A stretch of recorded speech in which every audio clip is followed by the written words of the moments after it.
ಬೆಂಗಳೂರಲ್ಲಿ ಅದ್ದೂರಿ ಮದುವೆ ಹನಿಮೂನ್ ಟ್ರಾಜಿಡಿ ಬಳಿಕ ಪತಿ ಪತ್ನಿ ಸಾವನ್ನಪ್ಪಿದ ವಿಚಾರಕ್ಕೆ ಸಂಬಂಧಪಟ್ಟಂತೆ ಪತ್ನಿ ಗಾನವಿ ಸಾವಿನ ಬೆನ್ನಲ್ಲೇ ಪತಿ ಸೂರಜ್ ಏನು ಆತ್ಮಹತ್ಯೆ ಮಾಡಿಕೊಂಡ್ರು. ಇದೀಗ ನಾಗ್ಪುರದಲ್ಲಿ ಗಾನವಿ ಕುಟುಂಬಸ್ಥರ ವಿರುದ್ಧ ಕಂಪ್ಲೇಂಟ್ ದಾಖಲಾಗಿದೆ. ಸೋನೆಗಾಂವ್ ಪೊಲೀಸ್ ಠಾಣೆಗೆ ಸೂರಜ್ ಸಹೋದರ ದೂರನ್ನ ಕೊಟ್ಟಿರುವ ಡೀಟೇಲ್ಸ್.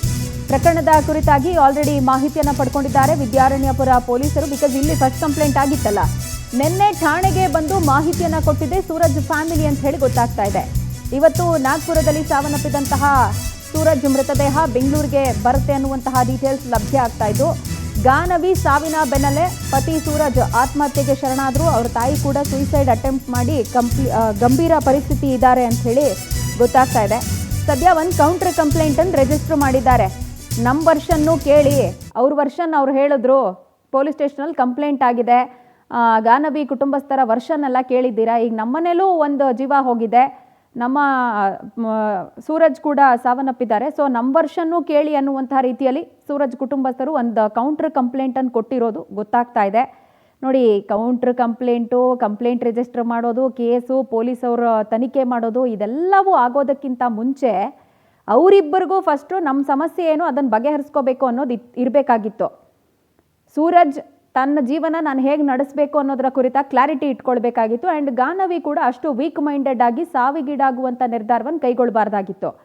ಮಕ್ಕಳಿಗೆ ಜೀವನ ಮಾಡೋದಕ್ಕೆ ಸರಿಯಾಗಿ ದಾರಿ ಗೊತ್ತಾಗ್ತಿಲ್ಲ ಅನ್ನುವಂಥ ಸಂದರ್ಭ ಮನೆ ಹಿರಿಯರು ಕುಟುಂಬಸ್ಥರು ಕೂತ್ಕೊಂಡು ಹಿಂಗಲ್ಲ ಹಿಂಗೆ ಅಂತ ತಿದ್ದಿ ಬುದ್ಧಿ ಹೇಳಿದರೆ, ಎರಡೂ ಕುಟುಂಬದವರು ಕೂತು ಮಾತಾಡಿ ಸಂಸಾರ ಸರಿ ಮಾಡಿದರೆ ಇವತ್ತು ಈ 2 ಜೀವಗಳು ಹೋಗೋದು, ಪೊಲೀಸ್ ಸ್ಟೇಷನಿಗೆ ಕಂಪ್ಲೇಂಟ್ ಕೊಡೋದು, ಅವ್ರ ವಿರುದ್ಧ ನೀವು ಇನ್ನೊಂದು ಕೌಂಟ್ರ್ ಕಂಪ್ಲೇಂಟ್ ಕೊಡೋದು, ಇಂಥ ಪರಿಸ್ಥಿತಿ ಯಾಕೆ ಬರ್ತಾಯಿತ್ತು?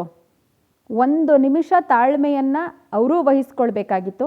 ಆ್ಯಂಡ್ ಆ ಕುಟುಂಬಸ್ಥರು ಮದುವೆ ಮಾಡಿಬಿಟ್ಟಿದ್ದೀವಿ, ಜವಾಬ್ದಾರಿಯುತವಾಗಿ ಅವ್ರ ಸಂಸಾರ ನಡೆಸೋದಕ್ಕೆ ಏನೆಲ್ಲ ವ್ಯವಸ್ಥೆಗಳು ಬೇಕು, ಅದು ಮಾರಲಿ ಆಗಿರ್ಬೋದು, ಫಿಸಿಕಲಿ ಆಗಿರ್ಬೋದು, ನಾವು ಅದನ್ನು ಕೊಡ್ತೀವಿ ಅನ್ನುವಂಥ ಒಂದು ಕಾನ್ಫಿಡೆನ್ಸಲ್ಲಿ ಇದ್ದು ಪ್ರಯತ್ನಗಳನ್ನು ಮಾಡಿದರೆ 2 ಕುಟುಂಬಕ್ಕೂ ಇಂಥ ನಷ್ಟ ಆಗ್ತಿತ್ತಾ?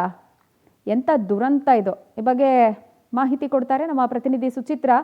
ದೂರವಾಣಿ ನೇರ ಸಂಪರ್ಕಕ್ಕೆ ಸಿಗ್ತಾ ಇದ್ದಾರೆ. ಸುಚಿತ್ರಾ, ಸೂರಜ್ ಮೃತದೇಹ ಬೆಂಗಳೂರಿಗೆ ಬರೋದು ಇದೆಲ್ಲ ಪ್ರೊಸೀಜರ್ಸ್ ಹೌದು, ಬಟ್ ಈಗ ಕೌಂಟ್ರ್ ಕಂಪ್ಲೇಂಟನ್ನು ಕೊಟ್ಟಿದ್ದಾರೆ ಸೂರಜ್ ಸಹೋದರ ಅಂತ ಹೇಳಿ ಗೊತ್ತಾಗ್ತಾ ಇದೆ. ಆ ಕಂಪ್ಲೇಂಟಲ್ಲಿ ಏನು ಉಲ್ಲೇಖ ಆಗಿದೆ, ಪ್ರೊಸೀಜರ್ ಏನಾಗ್ಬೋದು? ಏನು ಕೇವಲ 1.5 ತಿಂಗಳಲ್ಲಿ ಮದುವೆ ಆಗಿದ್ದಂತಹ ನವದಂಪತಿಗಳಿಬ್ಬರೂ ಕೂಡ ಸೂಸೈಡ್ ಅನ್ನ ಮಾಡ್ಕೊಂಡಿದ್ರು. ಏನು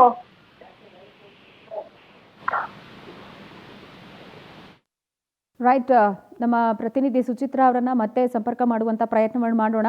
ಸದ್ಯ ನಾಗ್ಪುರದಲ್ಲಿ ಸೂರಜ್ ಸಾವಿಗೀಡಾಗಿದ್ದರಿಂದ ಅಲ್ಲಿರುವಂತಹ ಸ್ಥಳೀಯ ಪೊಲೀಸ್ ಸ್ಟೇಷನ್ನು ಸೋನೆಗಾಂವ್ ಪೊಲೀಸ್ ಸ್ಟೇಷನ್ನಲ್ಲಿ ಸೂರಜ್ ಸಹೋದರ ದೂರನ್ನು ದಾಖಲಿಸಿದ್ದಾರೆ ಗಾನವಿ ಪೋಷಕರ ವಿರುದ್ಧ ಅಂತ ಹೇಳಿ ಗೊತ್ತಾಗ್ತಾ ಇದೆ. ಗಾನವಿ ಕುಟುಂಬಸ್ಥರ ವಿರುದ್ಧ ಕಂಪ್ಲೇಂಟ್ ಕೊಟ್ಟಿದ್ದಾರೆ ಅಂತ ಗೊತ್ತಾಗ್ತಾ ಇದೆ. ಬಟ್ ಆಲ್ರೆಡಿ ಈ ಕೇಸು ಬೆಂಗಳೂರಲ್ಲಿ ಆಕ್ಟಿವ್ ಆಗಿದೆ.